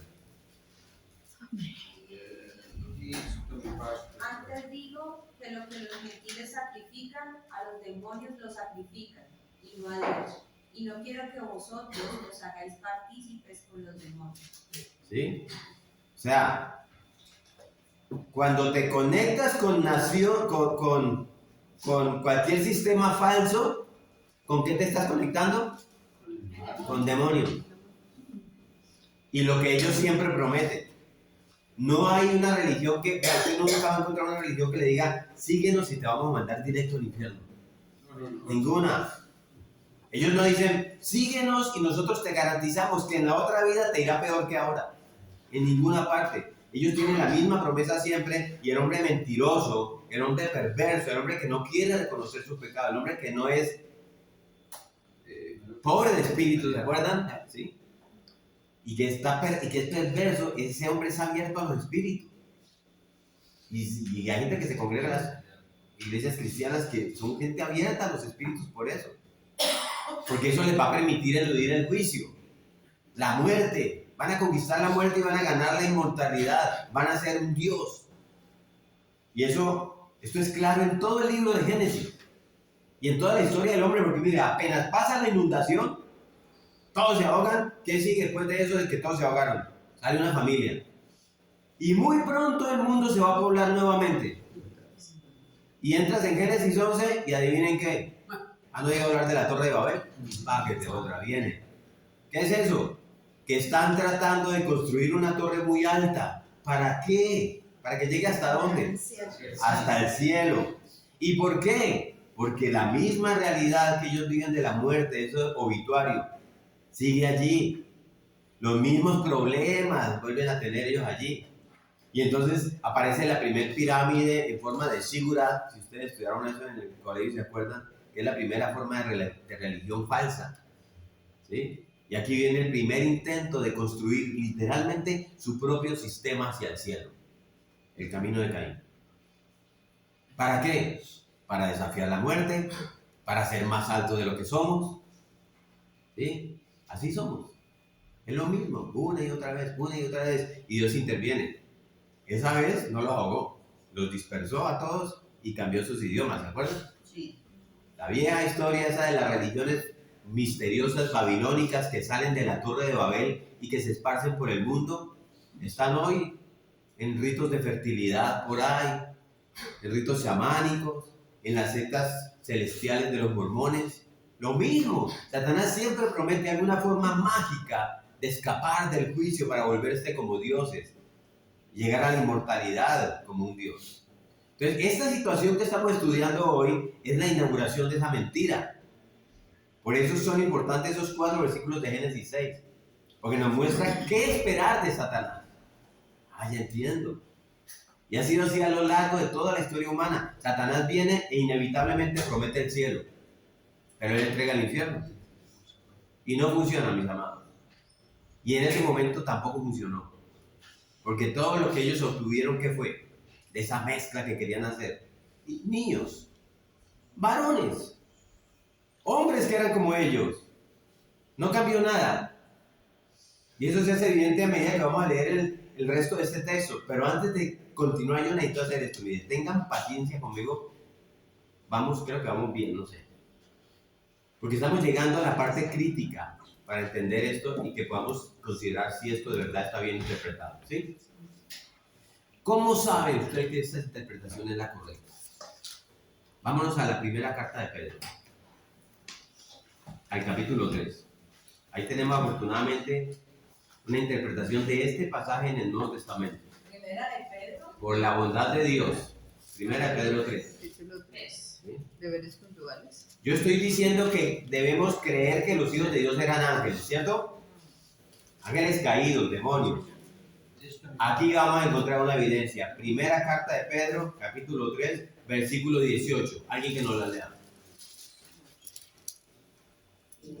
Porque también Cristo padeció una sola vez por los pecados, el justo por los injustos, para llevarnos a Dios, siendo a la verdad muerto en la carne, pero vivificado en espíritu. Pero vivificado en espíritu. O sea, aquí está Cristo en su muerte. Está diciendo Pedro. Está muriendo en la cruz. Murió por los injustos. Y al final del versículo dice que fue muerto en la carne. En la carne. ¿Sí? ¿Qué significa eso? pues que murió físicamente. ¿Sí? Bajaron su cuerpo de la cruz. Estaba muerto, ya no respiraba, su corazón ya no bombeaba. Lo habían atravesado con una flecha, con una lanza, de tal forma que salía sangre y agua de su corazón. ¿Sí? Estaba muerto. Y lo tomaron como muerto y lo envolvieron en especias aromáticas y lo pusieron en un sepulcro, porque estaba muerto.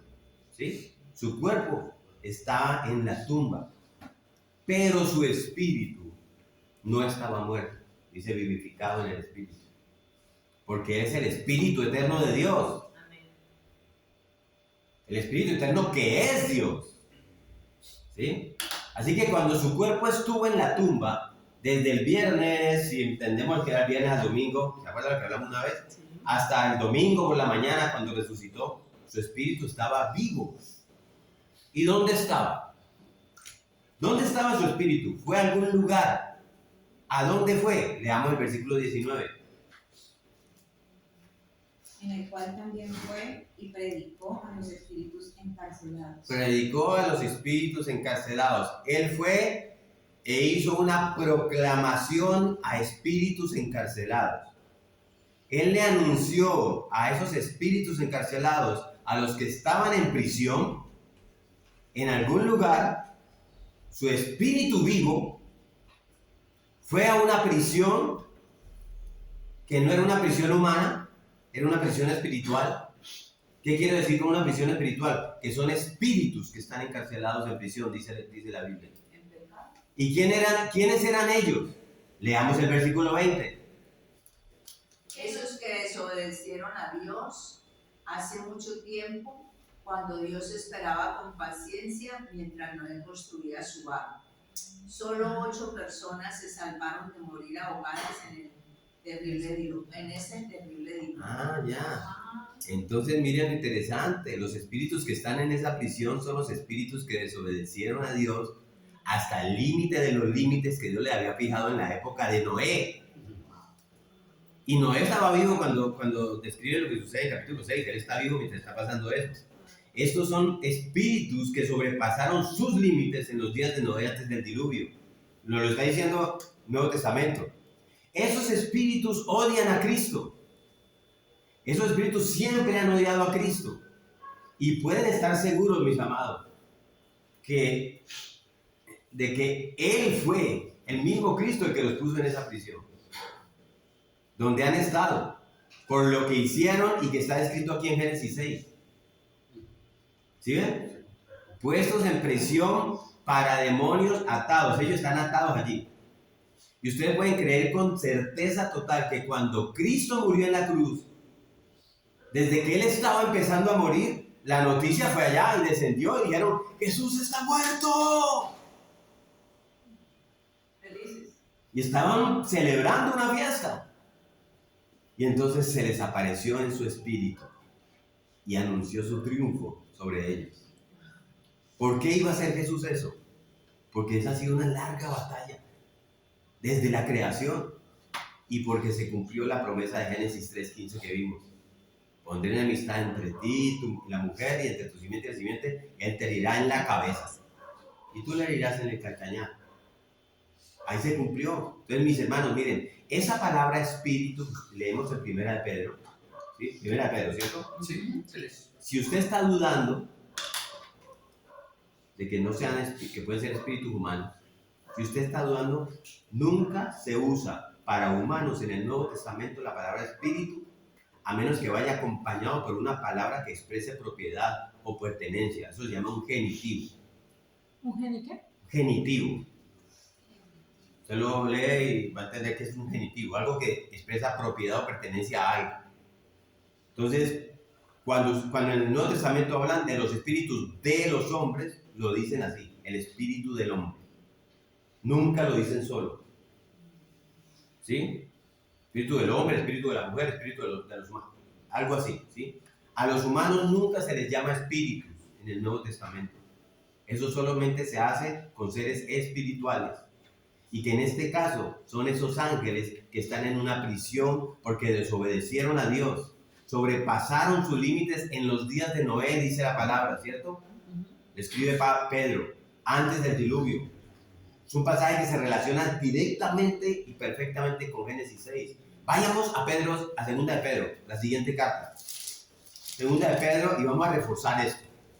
Segunda de Pedro 2, capítulo 2, versículos 4 y 5. Pedro quiere hacer un comentario sobre el juicio y quiere decirle a la gente que Dios va a juzgar a los falsos profetas, ¿sí? El versículo 1 habla de eso, de que los falsos profetas van a traer herejías condenatorias y destructivas, y dice ahí en el versículo 1 que ellos atraerán sobre sí mismos destrucción repentina, si usted lo está leyendo, ¿sí? Si eres un falso profeta, está diciendo Pedro, si enseñas mentiras, si enseñas una religión falsa de cualquier tipo, cualquier herejía diabólica destructiva, la destrucción repentina va a venir sobre ti, dice Pedro. Y luego quiere él dejar claro un punto, diciéndoles, ¿tú crees que vas a escapar si eres un falso maestro? Pues mira esto, versículos 4 y 5. ¿Qué dicen los versículos 4 y 5? Pues Dios ni siquiera perdonó a los ángeles que pecaron, sino que los arrojó al infierno, dentro de fosas tenebrosas, donde están encerrados hasta el día del juicio. Dios tampoco perdonó al mundo antiguo, aparte de Noé y a los otros 7 miembros de su familia. Noé advirtió al mundo del justo juicio de Dios, y por eso Dios lo protegió cuando destruyó con un gran diluvio el mundo de los que vivían sin Dios. ¿Qué es esta? No habrá traducción. Traducción viviente. Ahí está hablando de los ángeles y de los impíos de ese tiempo, de los dos. Entonces espera un minuto. ¿Qué tenemos aquí? Dios no perdonó a los ángeles que pecaron, sino que los puso en una prisión. Primera de Pedro los llama cárceles, la que leímos ahora, ¿sí? Y aquí los llama prisiones de oscuridad en la Reina Valera. Aquí, ¿sí? ¿Y a quién entregó a prisiones de oscuridad? A los ángeles que pecaron. ¿Cuáles fueron esos ángeles? Los ángeles del tiempo de Noé. Otra vez, esta es una ilustración clarita aquí que nos acompaña en 16. Pedro escribe, está diciendo, si predicas una doctrina falsa, tú vas a ser juzgado, dice Pedro. ¿Y cuál es la ilustración que él usa? Dios encarceló a esos ángeles que predicaban esa doctrina falsa en los días de Noé, ¿sí? Y eso se acomoda perfectamente a la interpretación que yo les he estado dando, que en ese tiempo el problema era que venían con las típicas mentiras religiosas sobre la inmortalidad, la vida eterna, la divinidad, todas esas herejías malditas, y fueron juzgados. Entonces Pedro dice que los falsos maestros van a ser juzgados hoy, así como Dios juzgó a los ángeles en la antigüedad, en los tiempos de Noé. Y luego agrega, sigan en ese pasaje, que Dios trajo entonces el diluvio sobre el mundo de los impíos de ese mismo tiempo, ¿sí? Así que sabemos ya el contexto de esto. Y miren el versículo 6 y 7, esto es fascinante, ¿sí? Que él diga que no solo no perdonó al mundo antiguo, versículo 5, sino que en el versículo 6 dice, sino también a las ciudades de Sodoma y Gomorra, al reducirlas a cenizas y poniéndolas como ejemplo a los que habían de vivir impíamente. ¿Sí ven? Lo hemos dicho, y eso lo vamos a ver nuevamente cuando estemos en ese punto allá en Génesis 19, cuando Dios destruye a Sodoma y Gomorra, debido a esas perversas creencias y esas falsas, engañosas religiones y todo su pecado. Pero nuevamente, 2 de Pedro 2, 4, 5, ahí donde estamos, eso conecta el juicio de ángeles enviados a prisiones de oscuridad con un paralelo que nos da más ilustración. Escuchen esto con atención, no me van a perder, si pierde díganme. Hay un pecado paralelo con Sodoma y Gomorra. Hay una condena paralela que es la destrucción de esas ciudades, ¿sí? Les hago una pregunta. ¿Por qué Dios destruyó a Sodoma y a Gomorra? Mucha maldad. El pecado específico de Sodoma y Gomorra. Perversión sexual, homosexualismo. ¿Se acuerdan? Porque hasta iban a tomar a los ángeles. Sí, que Lot les lanza a sus hijas. No, queremos con ellos. Hay una perversión sexual en relación a algo que no es de naturaleza, es contra naturaleza, ¿sí? Por eso Dios destruyó a Sodoma y a Gomorra, debido al pecado sexual de la homosexualidad. Ese es el paralelo humano más cercano a lo que hicieron esos demonios, ángeles caídos que fueron contra naturaleza, fueron a carne extraña, como dicen algunas versiones, ¿sí? Ellos salieron de su reino apropiado cuando entraron en el hombre y contaminaron el matrimonio, que es sagrado para Dios. Ese es un paralelo tan cercano como ustedes quieren imaginar, al considerar el reino humano, donde la perversión que es que un hombre tome a otro hombre, o una mujer a otra mujer, saliéndose de los límites definidos por Dios. ¿Sí me siguen ahí? ¿Sí? Y para todo este tipo de personas que se involucran en estos comportamientos, para ellos viene el juicio de Dios. Vamos a Judas. La última carta antes de Apocalipsis. Una cartica cortita. Antes de Apocalipsis. Judas, versículos 6 y 7. ¿Qué dice el versículo 6? Lean el versículo 6. Y a los ángeles que no guardaron su dignidad, sino que abandonaron su propia morada, los ha guardado bajo oscuridad en prisiones eternas para el juicio del gran día. O sea, no guardaron su dignidad, su lugar, su reino espiritual. Y se mezclaron. ¿Sí? ¿Qué dijimos en primera y segunda de Pedro? Las prisiones fueron llamadas prisiones de oscuridad. Aquí son llamadas prisiones eternas bajo la oscuridad. Vamos conectándonos en todo esto, ¿sí? Así que nuevamente tenemos aquí que estos ángeles que son juzgados a ser puestos en prisiones externas están esperando el juicio del gran día. Y es muy similar el versículo 7 con aquello de Sodoma y Gomorra. ¿Qué dice? Que las ciudades alrededor de ellos. ¿Por qué dice? De la misma manera que aquellos. ¿Quiénes son aquellos? Los demonios. Que de la misma manera, habiendo fornicado y yendo en pos de vicios contra naturaleza, o como carne con carne extraña, dice algunos, fueron puestas, por ejemplo, sufriendo el castigo del fuego eterno. Aquí dice, asimismo no se olviden de Sodoma y Gomorra ni de las ciudades vecinas, las cuales estaban llenas de inmoralidad y de toda clase de perversión sexual. Estas ciudades fueron destruidas con fuego y sirven como advertencia del fuego eterno del juicio de Dios. O sea, estaba fuera del reino angélico, el reino de los ángeles, hacer eso. Tal como está, o sea, fuera del reino diseñado por Dios. Así como los ángeles hicieron eso, los hombres también cuando hacen eso de estar en contra de la naturaleza, de salir del diseño de Dios cuando entran en la homosexualidad. Lo mismo para una mujer cuando entra en el lesbianismo, ¿sí? Y cuando esos ángeles lo hicieron, primera de Pedro, segunda de Pedro y Judas, todos dicen que fueron puestos en prisión, en prisiones de oscuridad. Fueron atados en prisiones eternas bajo las tinieblas para el juicio de ese gran día. Por eso yo, perdón, aquí pongo una propaganda no para que nos extendamos como la vez pasada, por eso yo insisto, usted no tiene que rechazar a la persona que tiene el pecado, pero ella tiene que saber que está en juicio, que se va a perder. No podemos plantear que en amor nunca le digamos nada, los amamos, ¿sí? En el amor de Cristo, pero hay que llevarlos en amor al conocimiento de Cristo para que conozcan esa verdad. No tirarles bibliazos, ni acusarlos, ni tirarlos. Estefanía. Pastor, creo que podría un poquito como, no sé, extender, pero es que siento como que esto uno no lo sabe y debería saber. Como que obviamente este tipo de personas que tienen las inclinaciones, aún desde niños, son engañados por espíritus, ¿verdad?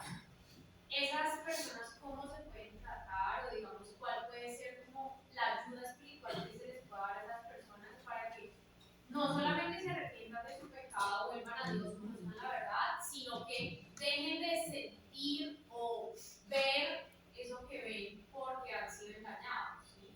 Yo lo que te puedo decir, Estefanía, primero pues que un arquitecto que luego es llamado a ser pastor de una pequeña iglesia de Dios, pequeña gran iglesia de Dios, ¿sí?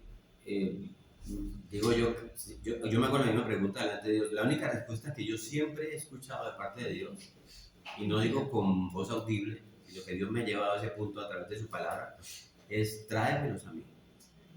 Tráemelos a mí porque solo yo.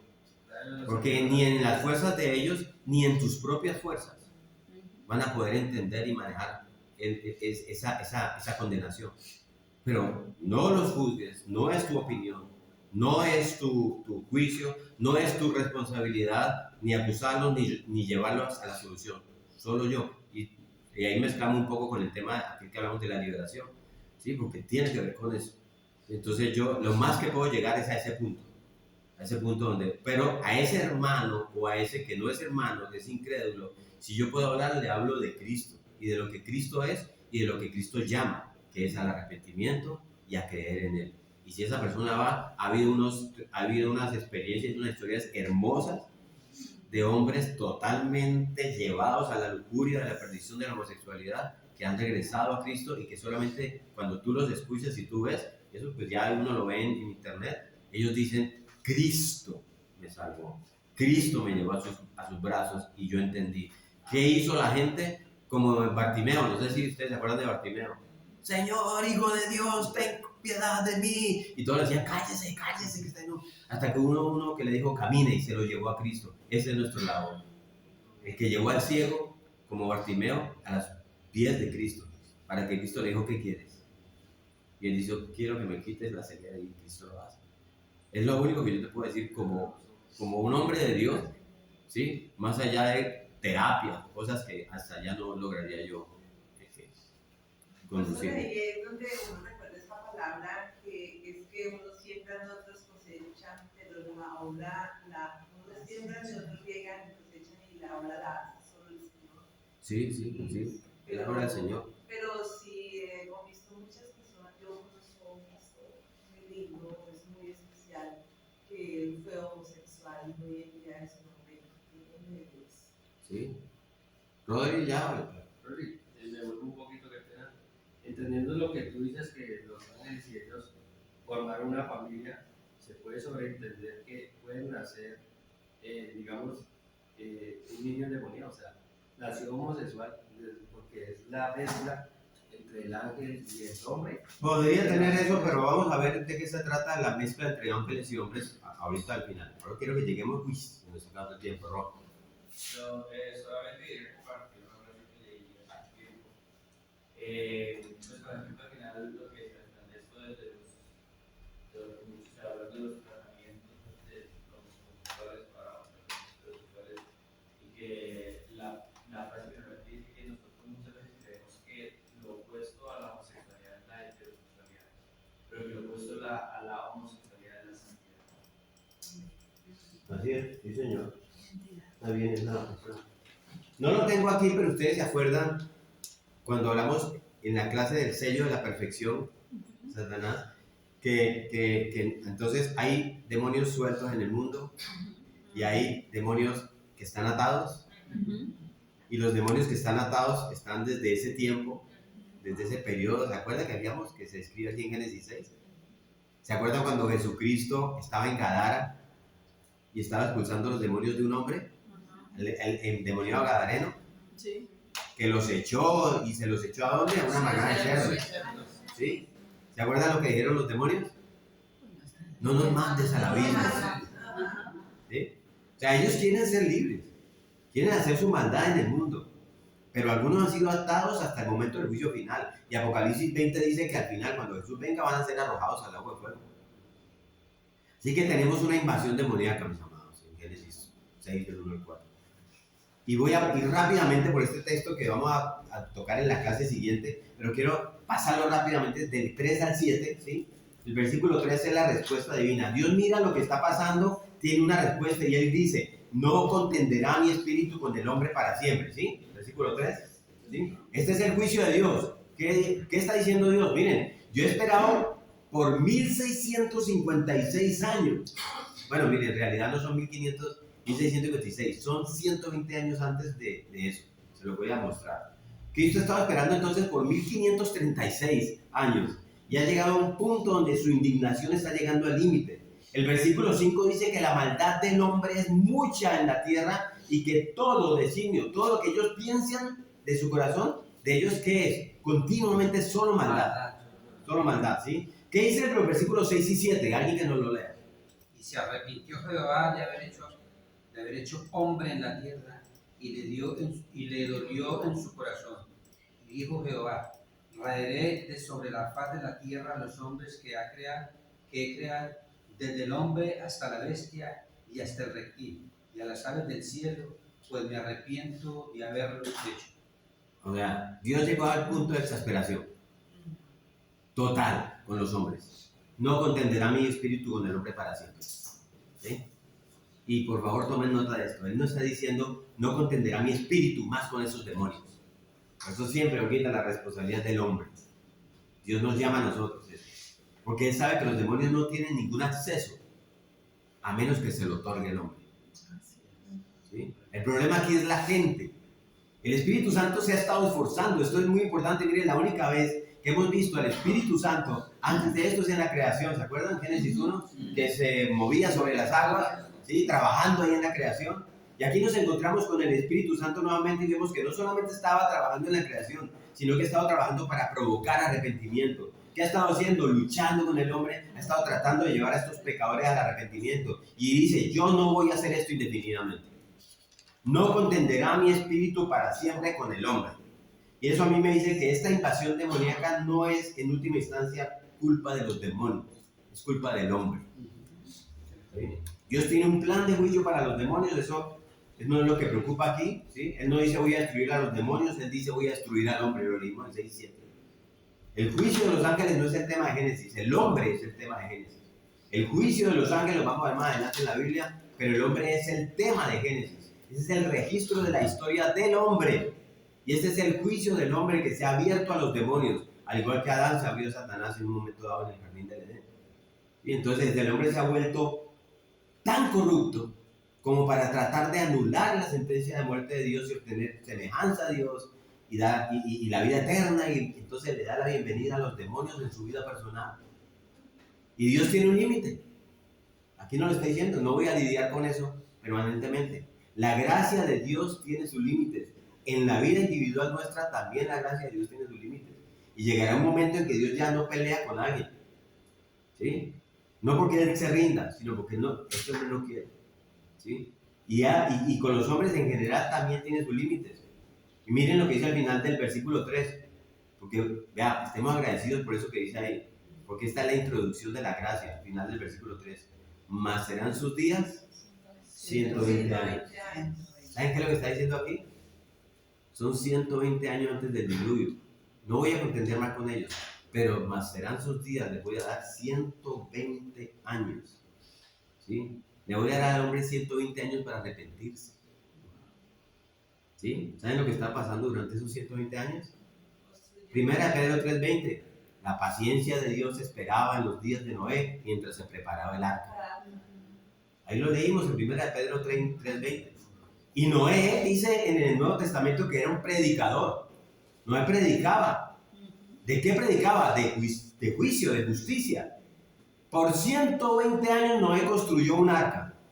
Y por 120 años la gente dijo, Noé, ¿pero por qué estás construyendo un bote aquí en el medio del desierto? Y aquí no hay agua. Y Noé está diciendo, sí va a haber agua. Va a llover. Y lo más seguro es que decían, lluvia, ¿qué es eso? ¿Sí? Nunca había llovido. ¿Sí? Pero es agua saliendo del cielo. Seguramente por 120 años Noé predicó juicio. Por 120 años la paciencia de Dios siguió esperando. Primera de Pedro 3:20. Es un Dios misericordioso, paciente. Eso es gracia, ¿sí o no? Dios dice, mira, no voy a ser paciente para siempre. ¿Sí? Pero por otros 120 años eso ya es magnánimo. Y lo que leímos en 2 de Pedro 2:5, ¿qué dice? 2 de Pedro 2:5, dice que no era predicador de justicia, o como dice la Reina Valera, pregonero de justicia. Esa es bonita esa palabra. ¿Sí? Que durante esos 120 años que él construyó el arca, predicó el mensaje de arrepentimiento, predicó la gracia, predicó el perdón. Y ese es siempre el camino de Dios. Siempre ese es el camino de Dios. Él advierte a los malvados, advierte a los que lo niegan, advierte a los que lo rechazan y luego ofrece gracia y perdón y paciencia. Ese es Dios. Y finalmente ya no hay paciencia y viene el juicio. Y Dios se entristece, dice la palabra, se entristeció. Eso entristece a Dios. Noé no tenía conversos, Noé no logró convencer a nadie, ¿sí? Ni a los niños. ¿Sí? Entonces, primero, bendición divina. 3 puntos, ¿se acuerdan? Sí. Segundo, corrupción demoníaca. Y tercero, entonces, el último pequeño punto, que nos alcanza el tiempo, Señor. Versículo 4, la humanidad depravada. Esto aquí supera todo. ¿Rodrigo iba a decir algo? Versículo 4. Versículo 4. Alguien que nos lea versículo 4, pues, de Génesis 6.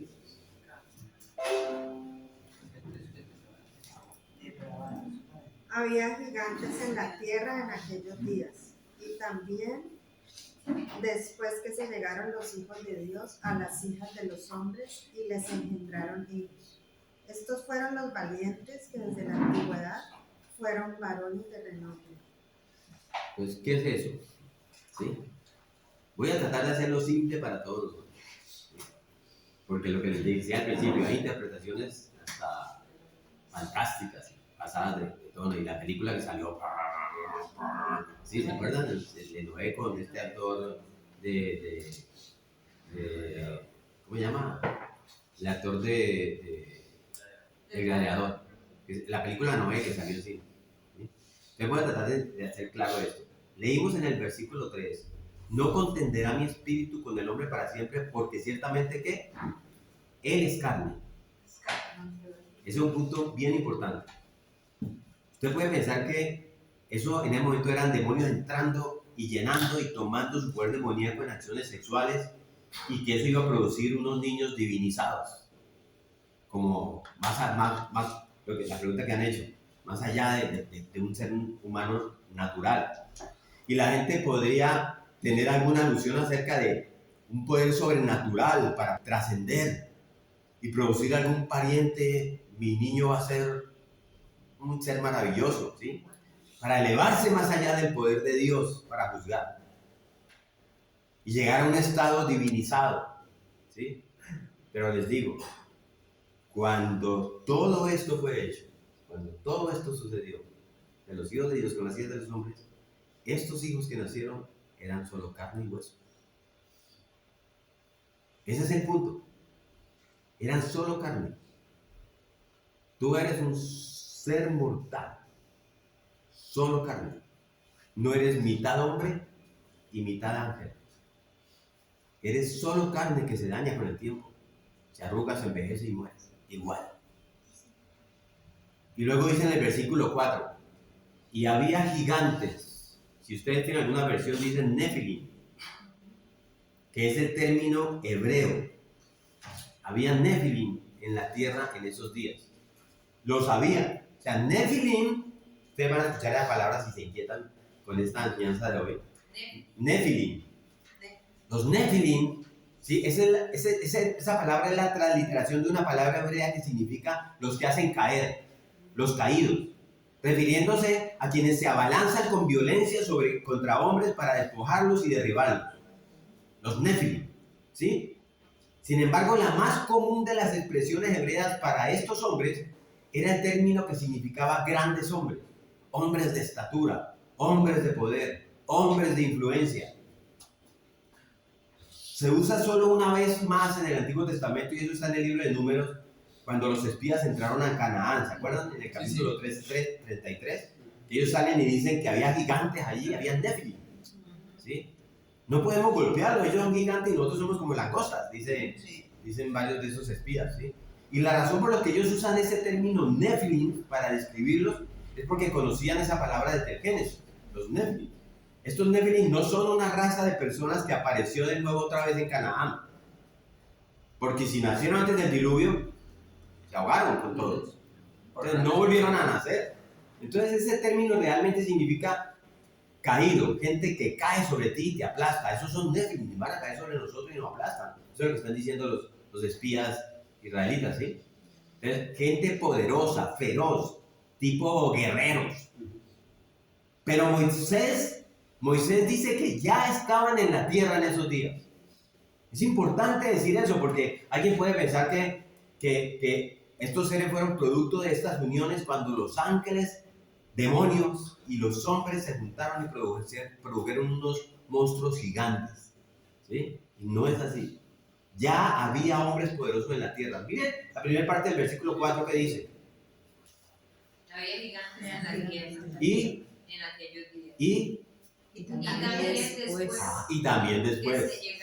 Que se llegaron los hombres también. ¿Sí? ¿Sí ven? Había gigantes en la tierra en esos días y también después de que se llegaron estos hijos de Dios con los hijos de las hijas de los hombres. ¿Sí? ¿Quiénes eran? ¿Qué dice al final? Hombres de renombre, Varones de renombre. ¿Qué es un varón de renombre? Todo lo que hay es un hombre.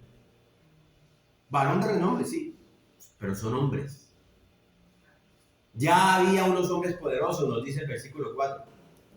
Y de esas uniones, todo lo que salió ahí fueron hombres, más hombres poderosos, más hombres de renombre. Eso fueron, ¿sí? El punto es que esas uniones no produjeron nada diferente a lo que ya existía.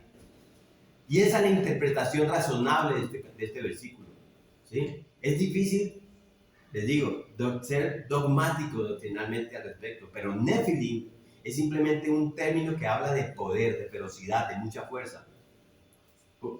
¿Quién les pregunté yo a ustedes que quién era un gigante del fútbol en el siglo XXI?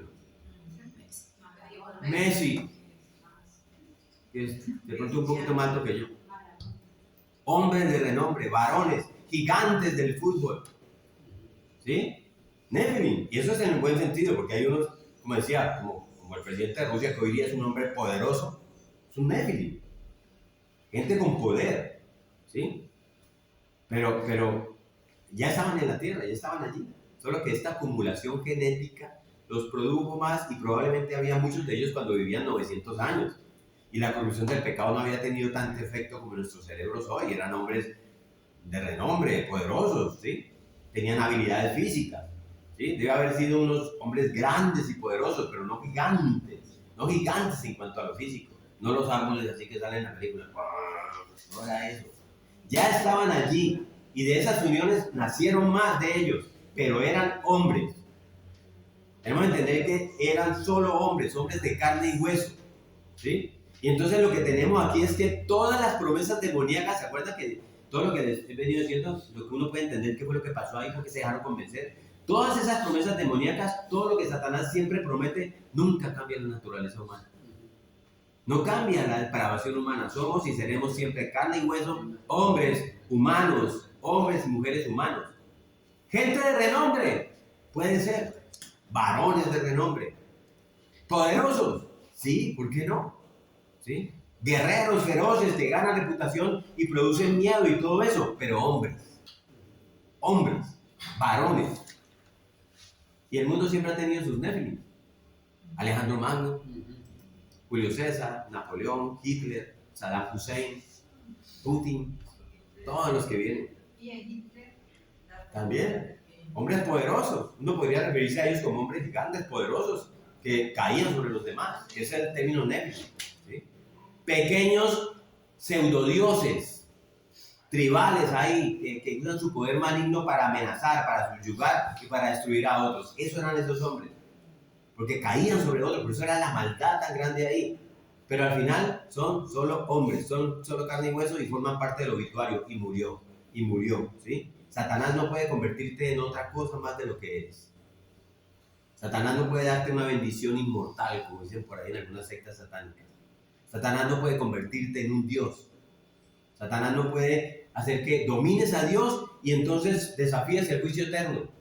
No puede librarte de la pena de muerte, no puede hacerlo. Satanás no puede cambiarte. Satanás no puede catapultarte a otro nivel de existencia, como andan por ahí los chamanes y toda esta cosa. Todo lo que tú eres y lo que soy yo somos carne, hombres, en el término de humanidad, hombres, humanos. Y todo lo que es carne es mortal y va a morir. Hablábamos en la clase pasada, ¿se acuerdan? Ese es nuestro futuro. Y el juicio de Dios va a caer sobre todos estos. Así que la triste saga de la vida humana después de la caída y en esta época prediluviana es que los hombres compraron la mentira de Satanás. Se dejaron convencer a tal grado que toda la raza se corrompió. Y ese es el mensaje. Entonces, como veremos en la siguiente clase, el hombre casi que tiene que volver al principio. Ven, vamos a orar. Padre, gracias, Señor, porque aunque hemos visto esto de manera rápida, Señor, yo sé que hay más que saber de ti. Sin embargo, esperamos de alguna manera que podamos captar, podamos confirmar en nuestros corazones lo que es verdad de esto que acabamos de estudiar recién. Danos una mejor comprensión de esta porción que no es fácil de las Escrituras y que entendamos que así es como Satanás siempre trabaja, con la mentira, de que Él puede proporcionarnos una vida superior, de que una vida mejor, una vida eterna, y que no moriremos si lo seguimos, y que seremos como Dios. Padre, que no creamos esa mentira, pero que sí creamos que la única forma en que podemos tener vida eterna es a través de ti y la fe en tu Hijo Jesucristo nuestro Señor. En cuyo nombre oramos. Amén. Amén. Gracias. Gracias. Gracias.